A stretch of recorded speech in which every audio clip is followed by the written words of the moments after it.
Hi, Abbi Merriss here, Executive Chef of Bluebeard in Can. We've decided this week that we're going to do a brasserie takeover and do a dish that's inspired by the movie that we'll be showcasing this week, Julie and Julia. I've decided to create a dish that has inspired me from watching that film, which is not so much of a easy dish to make, but it is a very, very nice, heartfelt, and grab your guts, feel good food. So we're making cassoulet tonight. So you'll find the recipe online, and then you can also purchase it for carry out from Bluebeard, Amelia's, starting Friday morning and Saturday and through the weekend. You are also able to purchase wine that will be paired well with it. We got a little shug, a little Pinot Noir that Jan has decided to pair with it this weekend, and it's quite delicious. So let me take a sip of this and then we'll get started on the details of the dish that we're making. So with making cassoulet, there are many different steps that you have to take. So tonight I'm going to show you a quicker version because it does take, like I said, many different steps. So a couple of things that will take a lot of time. For example, duck confit, which ideally you can purchase from your local butcher, and then you can shred that. And this is like the shredded version of duck confit. So duck confit is duck quarters that have been cured in a salt and sugar cure for about 24 hours with aromatics involved as well. So then once you do that, then you have to like cook the duck confit in its own fat, and that also takes some time. And then once that cools, then you have to shred that. So once this is done, this is the most labor intensive portion. So once you have the duck confit shredded, the other thing that will take a couple days or a day or two or so, and all these things can be prepped ahead of time. So you can have your duck confit done like a week prior, and then you'll have like your white beans. So you also want to start with dried cannellini beans, and then you're going to soak them overnight. So if you want to soak about a pound of white beans, you're going to want to put in about 2 gallons of water. That way it has room for the bean to expand.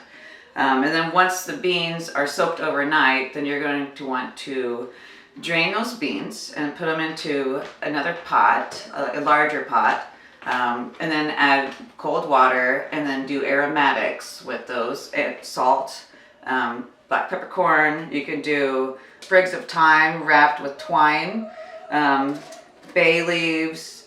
Ideally, throw in, halves of onions. You can throw in, halves of garlic. You don't have to like dice them up. You can just throw them right in so it's easier to pull out that way. I also would advise like throwing in some like chopped up carrots. Again, you don't have to like be too sensitive to like peeling and whatnot, or you don't have to dice them up, but just like throw them in because the beans will take an hour or two to cook. So with that said, after those are, and then also because you have so many different meat options that are going to be used in this cassoulet, if you do purchase like a country ham, which we're going to be using tonight, you're going to cut the country ham up, but you're going to have like some of these bone fragments if you have the center cut ham, and that you want to save. You can cut the ham prior and then use these bones to season the beans while you cook, and then you just remove all of those items after the cooking is done, and then you have the beans that are like al dente, a little bit more than al dente, because these are going to go into the ragu that we're going to build eventually. So now the next step, like I said earlier, there are many components to this. So you have your beans, you have your duck confit, I feel like one of the most crucial parts, you have to have your breadcrumbs. So it's not like a typical, so cassoulet is like a casserole, more or less. But with this cassoulet, it's a breadcrumb topping. I'm gonna have a little sip of wine. I'm gonna show you how to toast the breadcrumbs. With the breadcrumbs, ideally you would want to use, oh, thanks for joining me at home, by the way. This is fun. I don't do this very often. So I'm using schmaltz or chicken fat left over from the chicken stock that I made. But you can ideally you use like chicken or a duck fat when you make the duck confit. But if you can't do that, butter will be just fine. It's just a matter of like building flavor into the breadcrumbs, and the breadcrumbs are like the topping. So rather than like a pot pie, you're making a breadcrumb topping. So building flavors into the breadcrumbs is really important. So what I'm going to do is I'm going to just add the chicken fat or duck fat, or you can just use butter. Butter is just fine as well. And then once your pan gets a little warm, and then in my recipe that I'm using this week, I'm going to use rosemary. So I have some chopped up rosemary here, some fresh chopped rosemary, and then some like breadcrumbs or panko. If you can get some fresh bread and dry it out and pulse it up, that's just as fine. But I'm using panko. So you just want to toss that into the warm fat. And then also add the rosemary. And then just be very gentle and cautious because it's going to start browning pretty quickly. So make sure you have a spatula ready to start spreading it around. And then if it starts to get a little dry, you're going to want to add some more fat. If you have a gas stove, which is ideal, just make sure it's on medium heat. That way it doesn't get too burnt up too quickly. Breadcrumbs will typically do that. So just like keep tossing them around, and you want to get them nice and coated. Ideally, you would like to season it with a little salt because salt's our friend. Not too much, just a few pinches. And then once everything's kind of coated and you stir, you want to get it not too golden because you're going to reuse these breadcrumbs like when you're baking the cassoulet. So you don't want to get them too dark because they are going to get a little bit more golden. So just make sure that they're just generously like flavored throughout. And so you see how like some of it is getting like nice and golden, but not all of it, but at least it's all like kind of saturated with the fat. And you can see the flavor is like being like basically like tossed throughout all the breadcrumbs. That's what you want. And if that happens, then you'll have your dog come and lick it up. So this is a good start to where we're going. So I'm going to go ahead and turn this off, and I'm going to go ahead and set these aside. I'm going to put them on a plate so they can cool down. And then we can start the next process to, oh yeah, those look really good. And they smell delicious. Yeah, if you are making chicken stock, which you do need to have chicken stock for this dish. So save the skimmings or like the fat. Oh, they smell really, really good. Okay, so I'm going to set this aside. That's going to be for later. I'm going to start the process of making the ragu portion. So the ragu portion is going to be compiled of, I have a pork sausage, and I'm using broad-bent smoked ham, and also I'm using smoking goose city ham. This is going to be added later, so don't look at that. So with these two items, I'm going to start sauteing a stock pot or like a braising pan, whatever you have in your house, a big skillet. But you want to make sure you have enough room for a can of crushed tomatoes and about 6 cups of chicken stock, which that's where I got the schmaltz from. And then you can find a lot of these items that I'm using tonight at Amelia's online grocery store. So the cannellini beans and San Marzanos, carrots, onions, garlic, sausages, and hams. Give me a minute and I'm going to get this pan going, and I'm going to clean up this space, and I'll be right back. Okie dokie. I have my pan warmed for the next stage of the process. So you can use oil, extra virgin olive oil, or you can use whatever kind of fat you like, but I prefer butter.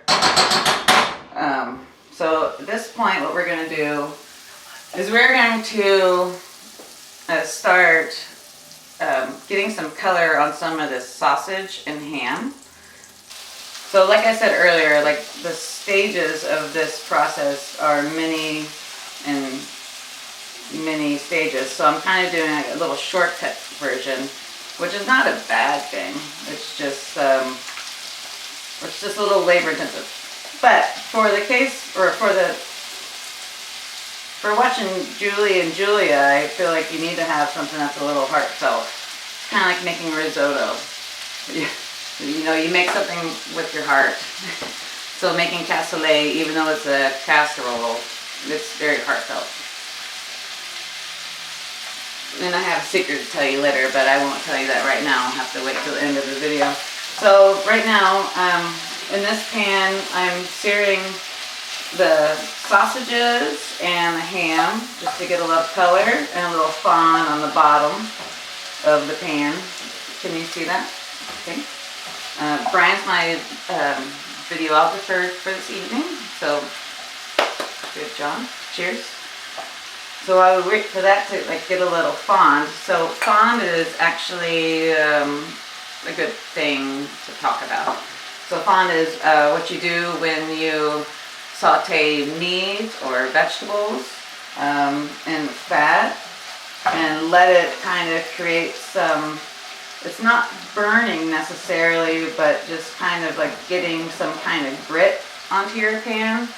It creates flavor, and you'll see what happens with that in a second. Yeah, basically caramelization, but not on the product itself, but on the pan. So you're caramelizing the pan. But if it's burning, you'll know the difference between fond and burning. And by the way, the products that I'm putting in the pan right now have already been cooked, so like I don't have to cook them as long. But okay, so this is like an example of like fond, that little piece of colorization. But I also do want to saute some vegetables. So in the recipe, I call for some garlic. So this is about 5 cloves of garlic minced. And I'm doing this now because it's only going to create more fond and flavor in the pan, which when we add the red wine, it's going to enhance it. So then, and now I have, this is a pint of onion, but you only need probably about a cup of medium diced onion. So let's go ahead and we'll just kind of cook that down a little bit, let all of those flavors kind of merge together. And I'm a stickler for salt and red pepper flakes.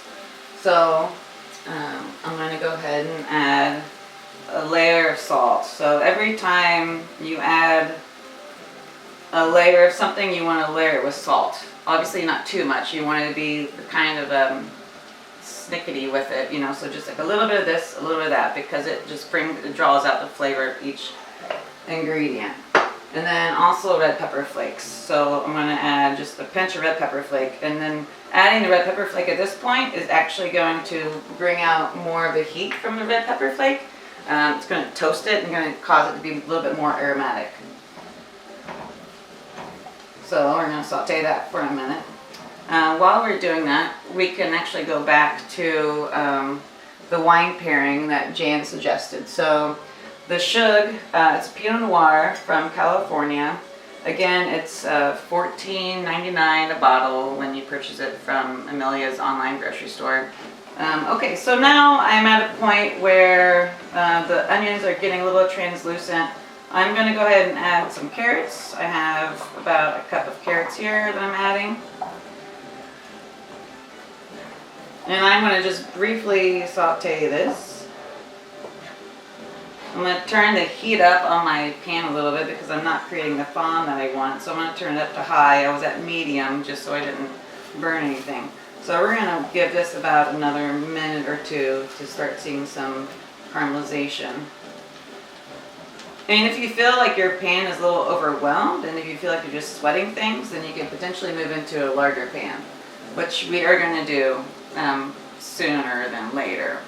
But this would be like a good, well, not the best representation of like what a fond is, but like I sauteed the sausage that we're going to be layering the cassoulet with in this pan, and I wanted to save it because it just builds more flavor.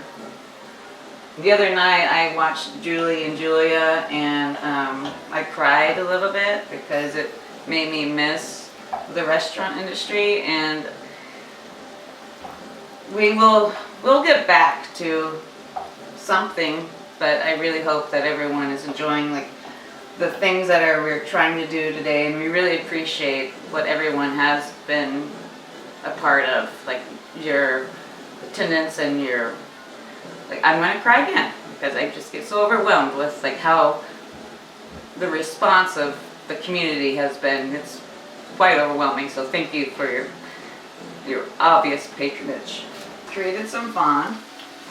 It looks like it's a little dark, but it's not burnt dark. It's just a little dark because that's just flavor and sugar is caramelizing. So now I'm going to actually add some wine,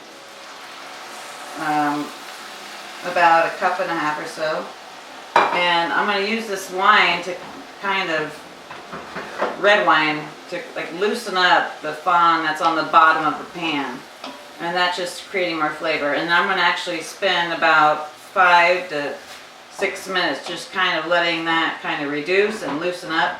And now we're going to add some aromatics. So I have my thyme that has been tied up with some twine. It's funny to say that, twine thyme. You can also add some other aromatics into your little bouquet rosemary. You can add any kind of like hard herb, which is like good to like kind of like break down into any kind of pot. You don't want to add necessarily basil at this point, but anything that's going to be rosemary, thyme, what else is there? Oregano would be a good one. But yeah, just tie them up. That way you don't have to chop them up. You can like pull them out eventually.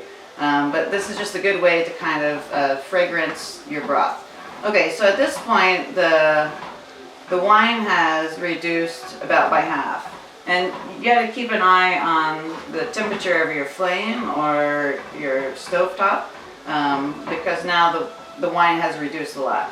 And you don't want it to reduce anymore or burn, or you don't want it to dry up too much because otherwise you'll lose the whole flavor.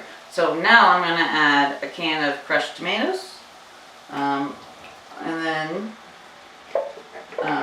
I prefer, I mean, it doesn't matter if you prefer to like not cook down the tomato flavor, but I always prefer to kind of like maybe let the canned tomatoes just simmer for about 5 to 10 minutes.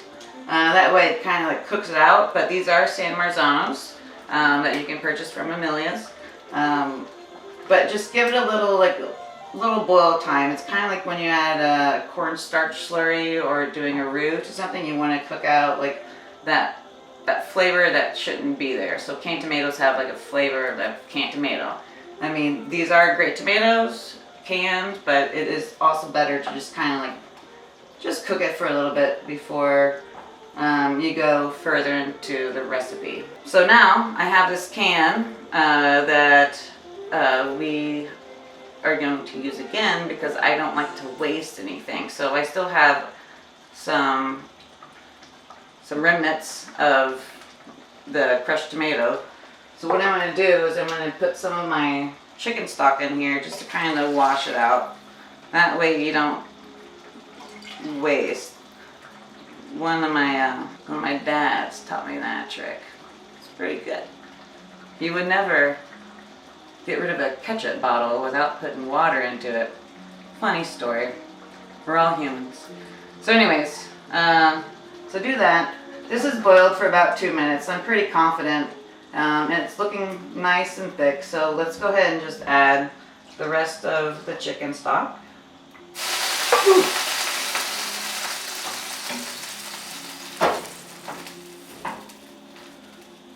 Carefully. And then I have about 4 more. So we'll leave that. So that's about 5 cups of chicken stock.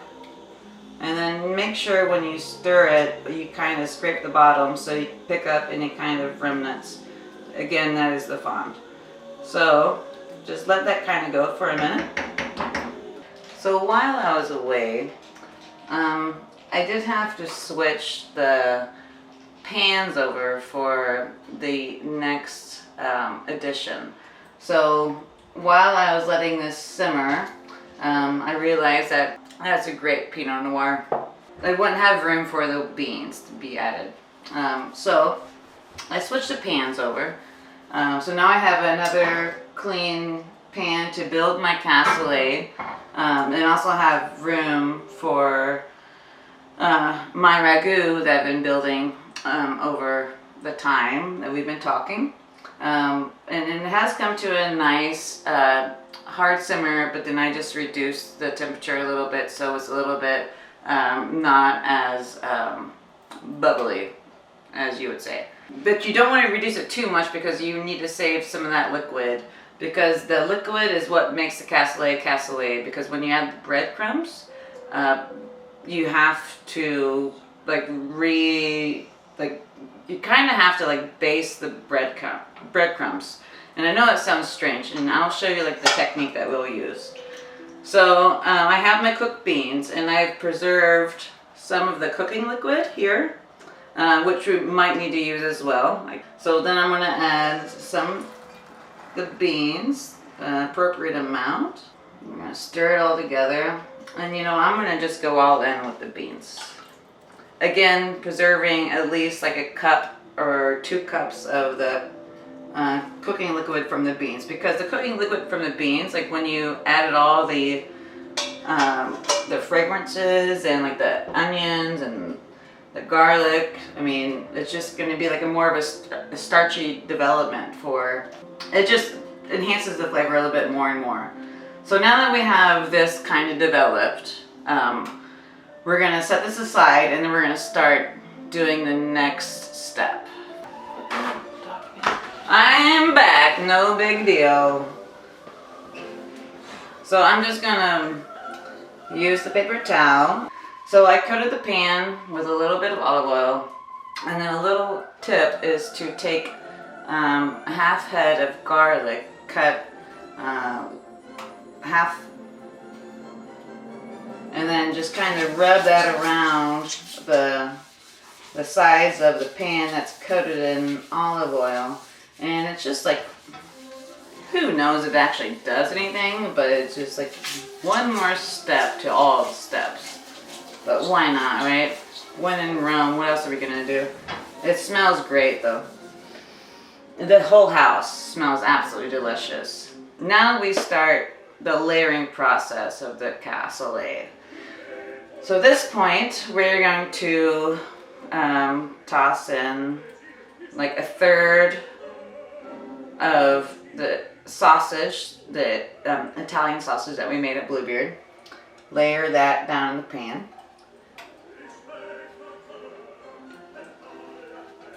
And then we're also going to use about a third of the duck confit. And then make sure you're washing your hands in between. So I've already set my oven to 350 degrees. So now I'm going to take this ragu that we built, and I'm going to put the white bean ragu on top of the meat layer.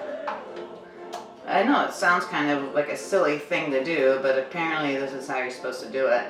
Because otherwise I would feel just add it all together, but this is how they do it.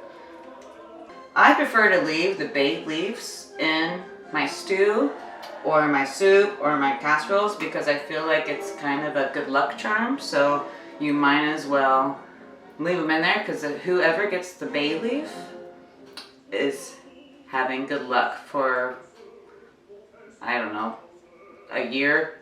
At this point, who knows what that look is. But then, you know, you layer again with more of the ground meat with the duck confit and the Italian sausage. And then you're going to go back and then do another layer of the ragu that we made. It's okay if your ragu seems to be too saucy because the sauciness is what's important in this recipe. By the time we add the breadcrumbs, you need to have so much sauce because you're gonna have to like do this weird thing that people typically aren't used to doing by like cracking the breadcrumb crust. So you need to have enough sauce on top, so that way you're able to like hydrate the breadcrumbs over and over again. So again, we're going to do another layer of sausage, and then we're going to top it with more of the white bean ragu liquid, and then we're going to finish that off with some breadcrumbs. But when we do that, here's where the other steps come in. To make a proper cassoulet, you have your breadcrumbs that have been sautéed and toasted and flavored, but you're gonna have to like crack them and dip the crust over and over again. Which we're not gonna go too deep into that tonight because that takes like far more hours. So at this point, I'm going to just try to add as much liquid as possible from the ragu. So I'm just going to try to add as much liquid at this point. So you kind of just like squish it down a little bit and kind of get it all cozy in there. And then just get liquid. And that's where we save the bean liquid.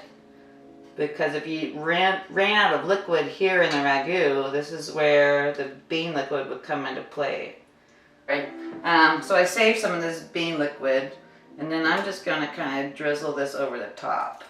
And again, this bean liquid is just as important as like a chicken stock, because it has all the flavor. So now, if you can see, I'm going to jostle this around, make sure everybody's like kind of hanging out and cool. So now we'll add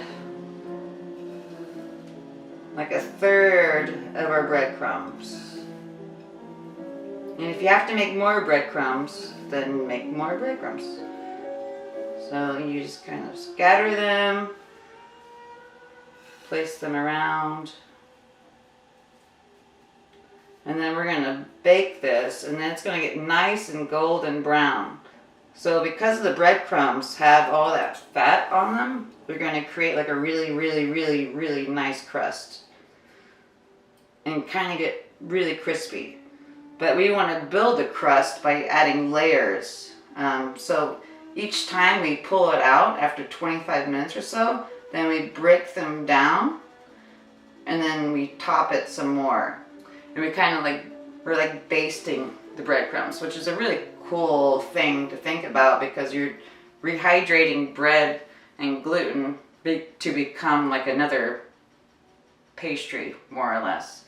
At this point, we're going to go ahead and just pop this in the oven. Like I said, 350, no top on it. And then we're going to bake about 25 minutes, and we'll see where we are at that point. Okay, we're back. So I've been baking the cassoulet for about 15 to 20 minutes. So now I'm going to pull it out of the oven. Oof, it's hot, spicy. So now we have, we're starting to develop this really beautiful golden crust with the topping of the breadcrumbs. But here is the tricky part. So Let me grab a great spoon. So what we're gonna do is like we kind of want to like break this up a little bit. If I'm not doing this right, somebody can totally like call me on it. I don't do this all the time, but I just kind of want to baste and break up this, and then maybe we're gonna have to do this about 3 or 4 times so we can develop a really cool. So you see how like the extra liquid is going to kind of coat it, but in my time of cassoulets, like I don't want to like, you don't want to like dive into it too deep with your spoon. You kind of just want to like press it and then coat it again. And you're going to do this about, again, like I said, like 3 times. So just kind of then put it back together again. And then eventually, after those 3 or 4 times, this is going to start, all of the liquid is going to start evaporating. And then you're going to start having like a nice crust on top. So again, I know this is a long process. I probably chose the wrong recipe to do for this evening because it is a little stressful, but again, it takes a lot of love and a lot of patience. And that's what Julie and Julia is. So again, so break it up a little bit, kind of baste the crust, and then we're gonna go back in the oven again for about another 25 minutes, and you do that over and over again.